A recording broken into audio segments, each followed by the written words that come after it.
Donc Nous sommes dans un débat. Je voulais partir. Permettez qu'on débatte. Oui, Sinon, quand on est dans un débat, laissez l'autre parler parce qu'on vous a laissé parler. Je n'ai pas fini. Non, il vous a... Je n'ai pas fini. Non, monsieur Cardé. Non, monsieur Cardé, il vous a laissé parler. Il vous a laissé parler. Le débat, ça ne veut pas dire que vous m'interrompez. Je ne vous ai pas interrompu. Le débat, c'est que laissez-moi parler. Monsieur Cardé, oui, mais si vous ne voulez pas avoir la réplique. Alors, je continue. Non, monsieur Cardé. Vous allez prendre la parole. Vous allez prendre la parole. Oui, laissez. Oui. Jean de Dieu Momo et Louis-Marie Gardeux. Dans cette arène politique, les mots deviennent des projectiles explosifs, des armes redoutables. Les tensions montent, le choc est imminent, l'orage prêt à éclater. En politique, on ne plaisante pas. C'est un vrai combat de titans. Sur le plateau de ces politiques sur la CRTV, les échanges sont enflammés. La riposte fuse rapide comme l'éclair, surtout lorsque les paroles s'échappent sans aucune retenue. Et là, l'affrontement s'intensifie. Subitement, Louis-Marie Gardeux assène un coup retentissant sur la table. Les studios tremblent sous la force de son argumentation. La suite, c'est dans cet extrait. Non, je ne permets pas ça. Il doit retirer. S'il vous plaît, ne retire pas, je lui laisse plus la parole. Il doit retirer non, monsieur Cardé. Vous devez retirer cette parole. On n'est pas des enfants ici. Non, monsieur Cardé. Parce que je vais... Permettez-nous de débattre, monsieur Cardé. Il doit retirer la parole qu'il vient de prononcer. Parce que ce n'est pas digne de la croissance, monsieur Cardé, qui n'ont pas été... Il va retirer cette parole, monsieur Bénat. Demandez-lui... Vous parliez des objectifs de croissance qui n'ont pas été atteints. Monsieur Cardé, c'est important ce que nous avons à dire. Non, demandez-lui de retirer. Il a dit que j'étais mal élevé. Et j'insiste là-dessus. On n'est pas au quartier. On est sur la politique. Je ne retire pas. Voilà. Et donc, moi, je vais parler. Et je vais vous dire. Et je vais vous dire. Non, monsieur Cardé. Votre intervention est aérienne. Je ne retire pas. C'est aérienne et bureaucratique. Non, monsieur Cardé. Monsieur Cardé. Pourquoi vous m'interrompez? Non, mais monsieur Cardé, à chacun son tour de parole. Quelqu'un dit que l'autre est mal élevé. Vous laissez ça? À chacun son tour de parole. Monsieur Bina, vous devez intervenir. Nous sommes sur la télévision nationale. Alors, à chacun son tour de parole. On va vous redonner la parole. Et vous allez vous exprimer. Permettez il doit retirer, sinon je vais répliquer. Et si vous voulez que je réplique, et que ça s'avance... Si vous ne voulez pas qu'on fasse cette émission, vous le dites. Messieurs, nous avons besoin de débattre. Mais laissez donc monsieur Momo s'exprimer, et puis vous allez prendre la parole à votre tour. Monsieur Momo, vous avez la parole. Mais la pilule ne passe pas et l'atmosphère devient aussi lourde. L'orage est menaçant. Le militant du Social Democratic Front, le SDF, se dresse avec détermination et exprime une exigence claire. Il veut des excuses. Pour lui, le respect n'est pas un simple souhait, mais un droit sacré qu'il est prêt à défendre jusqu'à la dernière goutte de sueur. Son ton est ferme, chaque mot bien pesé. Louis-Marie Gardeux, l'air résolu, n'est pas là pour jouer les figurants dans ce débat, mais pour faire entendre sa voix. Avec un regard sévère qui pourrait figer le temps, il interpelle le modérateur et souligne que la situation exige une attention immédiate. Les regards se tournent alors vers lui. Le destin de la conversation et du débat repose sur ses épaules. Les tensions montent d'un cran et les autres panélistes retiennent leur souffle, conscients qu'un moment crucial de vérité est sur le point de se dévoiler. Monsieur Cardé, vous me laissez quand même modérer l'émission et on va revenir à vous. Permettez au ministre Ambassa de s'exprimer. Permettez au ministre Ambassa de s'exprimer. On va revenir à vous. Je ne suis pas sur ce plateau pour accompagner les gens. Soyons clairs là-dessus. À moins que... Et que dirait monsieur Babi Sakana? Parce qu'en termes de tour de parole, il est celui qui a le moins parlé. Non, il a parlé 3 fois, moi 3 fois. Et vous avez parlé donc, combien de fois? Messieurs, si vous ne vous excusez pas pour ce que M. Momo a dit, non, attendez. Le modérateur peut s'excuser. S'il vous plaît, s'il ne s'excuse pas, vous voulez que je quitte l'émission. Non, coupons. Je ne peux pas être sur un plateau où la moralité n'est pas aussi bas. Je m'excuse, M. Cardeux. Voilà, excusez-vous. Ça va, parce que je n'ai pas votre moralité. Non, ça va. Je m'excuse. Pardon. Voilà. Je m'excuse. On n'est pas au sous-quartier. Ça va, c'est fini. Voilà, on peut continuer. On peut continuer, on peut reprendre. Parce que là, les bagarres de rue et tout ça, il faut quand même qu'on sache ce qu'on fait ici lorsqu'on vient pour expliquer certaines choses. Le débat s'articule autour de la croissance économique, mais un sujet brûlant a rapidement capté notre attention, la présidentielle de 2025. Dès l'ouverture de l'émission sur les antennes de la CRTV, il est évident que l'atmosphère est chargée alors que la tension monte à l'approche de la convocation du corps électoral. Au cœur de cette discussion du mardi soir se trouve Jean de Dieu Momo, ministre truculent de Paul Biya et ancien opposant devenu allié. En tant que ministre délégué à la justice depuis janvier 2019, il ne recule devant rien pour exprimer ses idées, même si cela peut froisser certaines sensibilités. À la tête du parti, les patriotes démocrates pour le développement du Cameroun, PADEC, il a fait de l'audace son cheval de bataille et des revirements politiques le moteur de sa carrière. Pour certains, il est le ministre du peuple, tandis que pour d'autres, il incarne le politicard canaille. Conscient de sa nature clivante, Jean de Dieu Momo s'empare des rênes dès le départ pour exposer son avis sur une éventuelle coalition au sein de l'opposition, un rôle qu'il a déjà occupé avant de se diriger vers ce qu'on appelle au Cameroun la mangeoire. Je devrais être avec eux, mais je suis de l'autre côté. Je suis avec le parti du président Paul Biya, du RDPC, parce que nous allons, le PADEC va l'accompagner. C'est le moment, en fait, des grandes promesses électorales pour la conquête des suffrages populaires. Mais c'est aussi un grand moment de vente d'illusions, c'est-à-dire la marchandise qui sera sur le marché, la vente des illusions. Parce que avant de promettre le ciel aux électeurs, il faut envisager, n'est-ce pas, comment on va faire, quel est le véhicule qu'on va emprunter, quelle est la fusée, quel est l'avion, quel est le véhicule qu'on va emprunter pour les conduire, n'est-ce pas, au ciel. Mais pour ma part, je pense quand même que nous devrons être tous d'accord que l'opposition, les oppositions, j'aime cette formule, les oppositions, parce que l'opposition n'est pas un parti unique, je l'ai déjà dit suffisamment, les oppositions et le parti au pouvoir sont constitués des personnes dynamiques, des personnes patriotes qui aiment tous le Cameroun.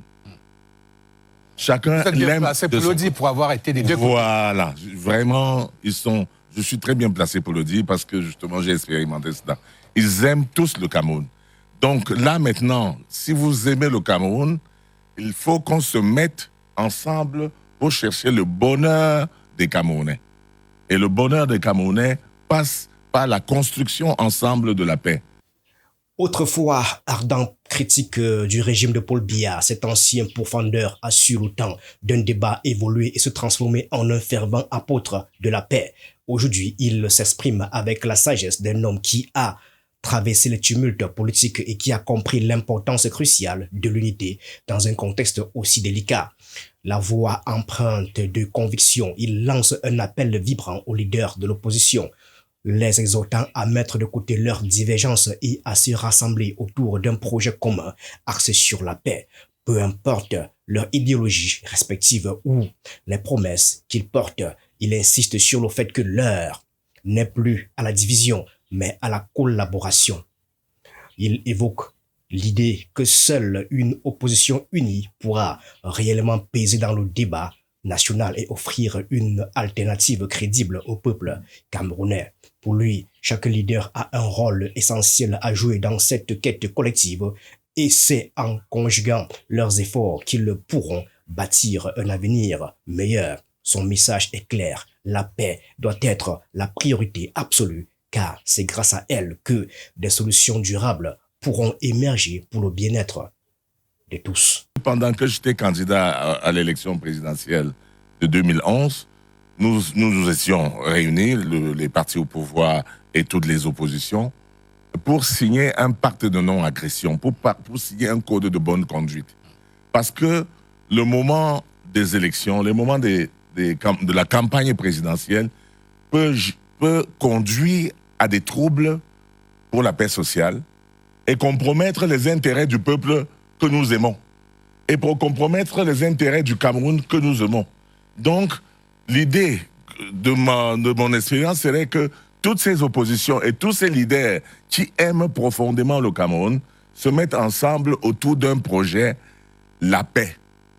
Quelle que soit l'offre que vous allez faire, il faudrait que la paix soit le point central. Le dénominateur commun. Voilà. Pour le bonheur du Cameroun. Tout à fait. Alors, le bonheur des Camerounais, ce Graal inestimable, est la quête ardente d'un des piliers historiques de l'opposition, le SDF, qui lutte sans relâche depuis 34 ans déjà, né dans l'effervescence tumultueuse de Bamenda. Ce parti, jadis flamboyant sous la houlette du regretté Nin John Frundi, peine aujourd'hui à faire entendre sa voix dans un paysage politique où il perd lentement du terrain. Cependant, selon les paroles résolues de Louis-Marie Cardeux, le SDF a franchi un cap décisif et atteint une maturité impressionnante, prête à redéfinir son rôle et à raviver l'espoir au sein de la population camerounaise. À 34 ans, on est battu. Et c'est comme ça qu'il faut comprendre la chose. Nous ne pouvons pas, après 34 ans d'activité politique, nous comporter comme les novices qui tombent quelquefois dans les mêmes erreurs que le SDF dans les années antérieures. Il y a eu des erreurs. Il faut réévaluer tout cela et avancer. Et c'est ce qui justifie aujourd'hui notre repositionnement et recentrage effectivement sur un projet, un modèle de société. Vous ne pouvez pas, dans un pays où les choses ne vont pas du tout bien, continuer la logique qui a perduré jusqu'ici, qui est la logique napoléonienne. C'est-à-dire que l'on s'aligne et se met derrière un individu sans toutefois regarder quelle est l'offre politique que l'individu porte. Et finalement, les Africains meurent pour obtenir la même chose. Parce que quand bien même il y a alternance, vous vous rendez compte que c'est le même projet et les mêmes réflexes qui reviennent. Émergeant dans le sillage du retour au multipartisme dans les années 1990, le Social Democratic Front prend véritablement forme le 26 mai 1990 à Bamenda. Fidèle à son nom, ce parti s'inscrit dans la tradition des mouvements socialistes, arborant fièrement le slogan « Pouvoir au peuple ». Un peu plus de 2 ans après sa fondation, il fait sensation lors de l'élection présidentielle avec son candidat Ni John Frundi, qui obtient 35,93% des voix, frôlant ainsi la victoire face à Paul Biya, le président sortant. Ce succès retentissant survient après un boycott stratégique des élections législatives du 1er mars 1992. Bien que le SDF ait décidé de ne pas présenter de candidat lors de l'élection présidentielle de 1997, il est clair qu'il ne commettra pas la même erreur en 2025. Pour saisir l'ardente volonté et la détermination de ce parti à se réaffirmer sur l'échiquier politique camerounais, il suffit d'écouter Louis-Marie Cardeux analyser les dynamiques des forces politiques actuelles. Si vous regardez au Cameroun aujourd'hui, que ce soit le RDPC ou encore beaucoup d'autres partis de l'opposition, nous sommes tous au centre. Les uns vont parler du libéralisme social, du libéralisme communautaire, nous de la social-démocratie. Tout ça, c'est la même chose dans le positionnement idéologique. Ce qui veut dire que jusqu'ici, les choses se sont jouées sur des individus. Peut-être que le contexte social est favorable à ça. Pour nous, au Social Democratic Front aujourd'hui, il y aura un avant 2025 et un après 2025. Parce que les choses qui ont concouru à permettre que les gens soient élus avant 2025 n'avaient strictement rien à voir avec les projets de société. Ce n'est pas parce que Paul Biya a présenté le meilleur projet de société qu'il est président de la République. Tout s'est joué sur toute autre chose, notamment sur ce que l'on peut appeler la concurrence déloyale. C'est-à-dire que certains ont eu les moyens de l'État pour se déployer, pendant que d'autres ne l'ont pas eu. 5 C'est le nombre de députés du SDF qui ont réussi à se faire élire lors du double scrutin législatif et municipal du 9 février 2020, un chiffre en chute libre par rapport aux 18 sièges obtenus lors de la législative précédente. Pour la première fois depuis son engagement dans les élections législatives en 1997, le parti se retrouve sans groupe parlementaire à l'Assemblée nationale. Pire encore, il a perdu son statut de principale force d'opposition au profit de l'Union nationale pour la démocratie et le progrès, l'UNDP, qui compte désormais 7 députés, soit 2 de plus que le SDF. Cependant, le parti peut se vanter d'avoir raflé les 7 sièges disponibles lors des sénatoriales de 2018 dans la région du Nord-Ouest. Néanmoins, il est frappant de constater que le nombre de sénateurs est passé de 14 lors de la première législature à seulement 7. Cette situation pourrait bien expliquer pourquoi l'ingénieur financier Babi Sakana estime que les partis politiques doivent procéder à une introspection sérieuse car l'environnement politique a considérablement évolué. On va l'écouter dans cet extrait. Les différents entrepreneurs politiques, c'est-à-dire ceux qui dirigent les entreprises politiques, on peut appeler les partis politiques, doivent faire une introspection profonde parce que l'environnement a beaucoup changé et le Cameroun a aussi beaucoup changé. Et la première chose, vous voyez, c'est que il faut connaître la demande. Et la demande des citoyens camerounais, c'est d'abord, vous voyez, la prospérité et le bien-être. Ça, c'est, on peut dire, la demande finale. C'est ce que tous les Camerounais, vous voyez, souhaitent. C'est-à-dire avoir une prospérité et vivre bien. Vous voyez, par rapport à cette demande globale, il y a une pyramide. Il y a une pyramide de la demande politique. C'est-à-dire toutes les choses ne sont pas au même niveau. Le premier segment, vous voyez, de la demande, c'est les institutions qui portent l'État du Cameroun et ses structures, qui paraissent être en déphasage avec les besoins courants. Vous voyez, et traditionnellement, quand on se compare à tous les autres pays, on considère que le Cameroun a des institutions du type extractive. C'est-à-dire qu'il y a un groupe de type, vous voyez, qui utilise diverses techniques pour extraire la plus grande partie de la richesse, vous voyez, pour mieux vivre, pendant que la grande majorité souffre.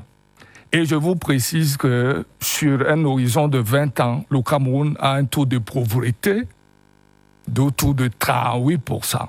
L'opposition camerounaise se trouve donc face à un véritable défi d'introspection. Les résultats décevants lors de chaque élection soulèvent la nécessité pour les partis politiques de revoir en profondeur leur stratégie et leur mode de fonctionnement. De ce fait, on peut dire que ces partis traversent une nouvelle crise. L'ingénieur financier Babi Sakana, en quelque sorte médecin de la situation, se penche sur leur état et propose des remèdes à administrer. Encore une fois. La première demande, vous voyez, parce que vous décomposez la demande, pour les offreurs politiques, ils doivent bien structurer et connaître bien la demande. Donc le premier segment de la demande, ce sont les institutions. La manière dont l'État est organisé avec ses grands pouvoirs. Est-ce que ces structures-là sont efficientes? Est-ce que le principe de subsidiarité, vous voyez, est appliqué? Ça veut dire qu'il faut des institutions locales, vous voyez, pour être proche de ceux qui sont à certains niveaux. On va en parler. Voilà, donc il y a ce premier segment de la demande. Et sachez que les institutions politiques sont celles qui génèrent les autres institutions. C'est-à-dire les institutions économiques, vous voyez, qui créent la richesse, et les institutions sociales, vous voyez, qui permettent la redistribution de cette richesse-là, de manière à ce que la grande couche de la population accèdent à une partie de cette richesse. Et si vous regardez bien sur ces 3 segments, il y a des défaillances. Vous voyez, au niveau politique, au niveau économique, au niveau social. Et pour les offreurs, c'est pour qui moi je suis du côté de la demande. Il faudrait bien que je voie, vous voyez, ce que les entrepreneurs politiques proposent de manière structurée pour équilibrer et pertinente et aussi de manière prospective. Parce qu'il ne faut pas seulement regarder au passé, il faut anticiper sur l'avenir. Et vous savez que le Cameroun a des problèmes graves de sécurité, des problèmes de conflit qu'on a au nord-ouest, au sud-ouest, des questions profondes au niveau du nord en termes de niveau de pauvreté. Vous savez que le degré de pauvreté est très approfondi dans certaines régions. Et ce qui fait donc, faites très attention, ne restez pas sur les généralités ou les habitudes. Il faut que les hommes politiques innovent, vous voyez, dans la façon de programmer leurs offres. Les attentes vont être très précises. Il est impératif d'innover dans notre approche. Les attentes doivent être clairement définies et ciblées pour répondre aux défis actuels. L'ancien ministre des Travaux publics, Amba Salah, partage cette perspective et souligne l'importance d'une vision renouvelée. Selon lui, il ne suffit pas de s'adapter. Il faut anticiper les besoins futurs et être proactif dans la recherche des solutions. Amba Salah propose plusieurs idées pour enrichir la réflexion de notre ingénieur financier. Avec ses propositions, l'ancien ministre espère non seulement contribuer à un débat constructif, mais aussi encourager une véritable transformation au sein des structures politiques camerounaises. On l'écoute. L'institutionnel déterminant beaucoup de choses. Il est bon que chaque offreur, comme il dit, se prononce dessus pour dire aux Camerounais, voilà dans quelle direction je vous amène. Il y a des réformes institutionnelles, il y a les réformes on va dire, sociales et économiques qui peuvent faire croire que si cet offreur arrivait au pouvoir, il peut changer la donne de notre vie. C'est pas bon de dire comme ça que les gens veulent le bien-être, mais il faut dire peut-être comment on y arrive et comment on organise la possibilité pour que ce ne soit plus l'extraction, que ce soit la distribution un peu équitable. Il est clair que l'économie va occuper une place prépondérante dans la campagne à venir. À l'approche imminente de la présidentielle de 2025, il devient plus que jamais impératif d'insuffler une nouvelle dynamique au sein des débats politiques. Les enjeux économiques qui touchent directement la vie quotidienne des citoyens seront au cœur des préoccupations des électeurs. Au sein du SDF, par exemple, les idées ne manquent pas pour aborder les défis. Les membres du parti ont récemment mené une analyse approfondie des problèmes qui gangrènent notre société, tels que le chômage, la pauvreté et l'accès limité aux services essentiels. Louis-Marie Cagdeux souligne ici l'importance d'une approche proactive pour répondre à ces enjeux-là. Le premier problème que les Camerounais mettent sur la table est le problème de la citoyenneté et donc de la carte nationale d'identité, de l'acte de naissance. Ça, il faut résoudre. Plus de 15 millions de nos concitoyens ne sont pas des citoyens. Et c'est un gros problème. Et je vais dire ce qui s'ensuit. Le deuxième problème foncier, monsieur. Vous avez 85% des litiges que vous avez devant les tribunaux, c'est foncier. Et donc, il faut résoudre ça, il faut mettre dans l'offre politique. Le troisième problème, c'est la vie chère. Et donc, ça nous amène en économie. Et aujourd'hui, nous avons la vie chère parce que le modèle économique est insoutenable. C'est quoi le modèle que nous avons aujourd'hui? Si je veux résumer, c'est importer plus pour consommer plus. Nous sommes dans une situation de sous-production, de façon structurelle depuis au moins 30 ans. Et si vous regardez au Cameroun aujourd'hui, vous avez parlé du déficit de la balance commerciale, vous allez voir que le Cameroun ne produit plus. La balance commerciale, c'est juste la différence entre les importations et les exportations. Et cela donne la santé de la production. Au Cameroun, on ne produit plus. Et si on part des années 1900, 80, je prends une année de référence comme 88, et si je prends la loi de finances, vous aviez en annexe 188 entreprises dans le portefeuille de l'État. Si je prends 2018, vous n'en aviez plus que 28. Si je prends 2024, vous n'en aviez plus que 36. Les politiques néolibérales sont aussi passées par là.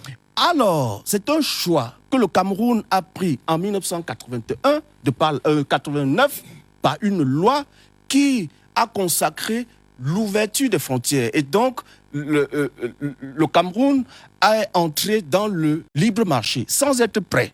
Ce qui a fait qu'à moins de 10 ans, le tissu économique local a été entièrement détruit. À ce sujet, Jean de Dieu Momo ne peut s'empêcher de revenir sur les déclarations de Louis-Marie Gardeux au sujet des actes de naissance et des cartes nationales d'identité, le CNI. Voilà donc le véritable épicentre même du désaccord qui a provoqué un choc entre ces deux hommes politiques lors de ce débat. Et vous avez été témoin de cet affrontement en début de cette vidéo. Une fois de plus, on va écouter la réponse de Jean de Dieu Momo sur cette question. J'aimerais quand même qu'on reste concentré et pas faire du populisme, parce que quand vous venez à parler des actes de naissance, de CNI et tout ça, vous touchez mon domaine. Vous touchez mon domaine, mais vous ne voulez pas dire à la population que le nombre d'actes de naissance, donc de jugements supplétifs que nous avons rendus rien que cette année pour permettre aux enfants d'aller à l'école, d'aller faire les examens. Pourquoi? Parce qu'il y a un principe. Je ne vous ai pas coupé, s'il vous plaît. De donner l'autre alternative. Je vous explique. Je ne vous ai pas coupé. Permettez, n'est-ce pas? Permettez. Le principe, c'est que lorsqu'un enfant est né, le parent doit faire sa déclaration. Là, on ne serait pas là à faire des jugements supplétifs d'actes de naissance. Et lorsque vous avez un acte de naissance, vous pouvez obtenir une carte d'identité. C'est automatique, c'est clair. Maintenant, lorsque vous n'avez pas obéi à la loi, ne prenez pas ça comme un argument de campagne pour venir dire on n'a pas d'acte de naissance, on n'a pas de carte d'identité. Vous auriez pu l'avoir si vous aviez suivi simplement la loi. Mais néanmoins, on n'a laissé tomber personne. On organise des audiences foraines qui nous coûtent très cher. Parce qu'audience foraine, ça veut dire que délocaliser le tribunal pour aller dans les mairies, pour aller vers les populations et obtenir, n'est-ce pas, tenir des juridictions, obtenir, n'est-ce pas, des audiences là-bas pour établir les actes de naissance. En dehors de cela, il est crucial de favoriser la production locale pour dynamiser l'économie nationale. Actuellement, le Cameroun se trouve face à une opportunité en or dans le secteur agricole grâce à une demande locale en pleine expansion.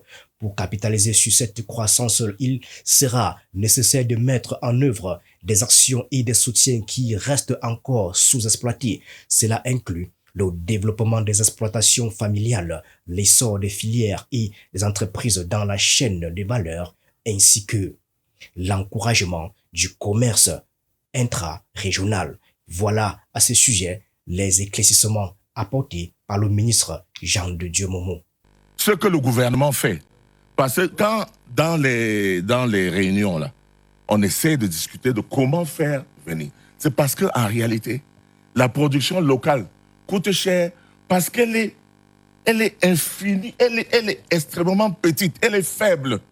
Et lorsqu'elle est faible, le coût de revient, n'est-ce pas, le planteur ne peut pas supporter cela, sauf même s'il y a les subventions de l'État.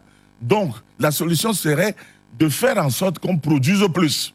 Parce qu'en réalité, si nous voulons réussir notre politique d'import-substitution, c'est-à-dire que préférer ce que nous consommons au local, ce que nous fabriquons au local, l'État doit mettre les moyens pour aider les entrepreneurs locaux à produire davantage, à cultiver le riz, à faire les fruits, à faire les jus de fruits. C'est-à-dire, on a de vastes plantations, on a des terres qui sont restées inoccupées. Et qu'est-ce que fait notre jeunesse? Elle conduit les benskins, elle conduit les motos. Alors qu'on pouvait faire, il y a des projets de gouvernement qu'on peut faire, c'est-à-dire donner les terres aux gens pour qu'ils cultivent là-bas. Ça, au niveau de l'agriculture, pour avoir l'autosuffisance alimentaire. Et sur le plan de la gouvernance, par exemple, je discutais avec un ami des rebuts de l'administration.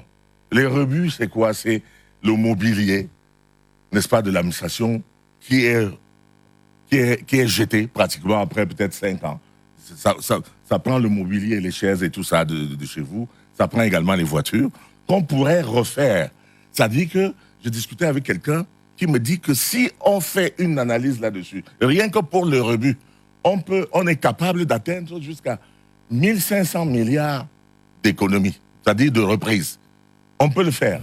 Et ça, ce sont des choses que nous pouvons proposer au peuple pour diminuer, n'est-ce pas, la gabégie. Parce qu'on donne l'impression que nous pouvons. Écoutez, moi je ne parle pas, je parle pour le compte du PADEC. La clarté est essentielle. Jean de Dieu Momo est accueilli sur ce plateau en tant que président du PADEC, son parti politique. Toutefois, il est bien connu que son engagement va au-delà même de cela. En effet, son parti a désormais scellé une alliance avec le parti au pouvoir, le RDPC. Je ne parle pas pour le compte du RDPC. Vous êtes du RDPC. Non, je posais la question. Je suis du PADEC. Et le PADEC n'a pas encore tenu sa convention pour soutenir le président, le candidat du RDPC. Moi, je vous ai dit que nous allons le faire, mais ça, je parle pour moi. Il se peut que mes militants refusent. Donc, ne faites pas comme si c'était un acquis. Non, Ce que je dois vous dire, c'est que pour le compte du PADEC, nous pouvons proposer, n'est-ce pas, des choses comme ça, qui sont simples à faire, que nous pouvons faire pour améliorer les conditions de vie des populations. Parce que ça, c'est l'objectif que nous devons atteindre. Faire en sorte que le panier de la ménagère soit plein et à moindre frais. Assurer que le panier de la ménagère soit bien garni sans mettre à mal le budget familial. C'est une proposition pertinente de cet homme politique. Au Cameroun, le coût de la vie est lourdement influencé par l'inflation qui impacte directement le panier de la ménagère et, par conséquent, le bien-être général des citoyens. Cette flambée des prix sur les biens et services essentiels pose d'importants défis aux ménages, en particulier à ceux dont les revenus sont déjà limités. Face à cette réalité, il est impératif que le gouvernement prenne des mesures prioritaires pour instaurer des politiques économiques solides. Celles-ci devraient non seulement favoriser la stabilité économique, mais également soutenir le secteur agricole qui est crucial pour l'autosuffisance alimentaire du pays. De plus, garantir l'accès à un logement abordable, aux soins de santé essentiels et à une éducation de qualité doit être au cœur des préoccupations gouvernementales. En s'attaquant donc résolument à ces enjeux socio-économiques, le Cameroun peut véritablement aspirer à construire un avenir plus équitable et prospère pour l'ensemble de sa population. Cela requiert tout simplement une mobilisation collective et un engagement ferme pour transformer ces défis en opportunités de développement.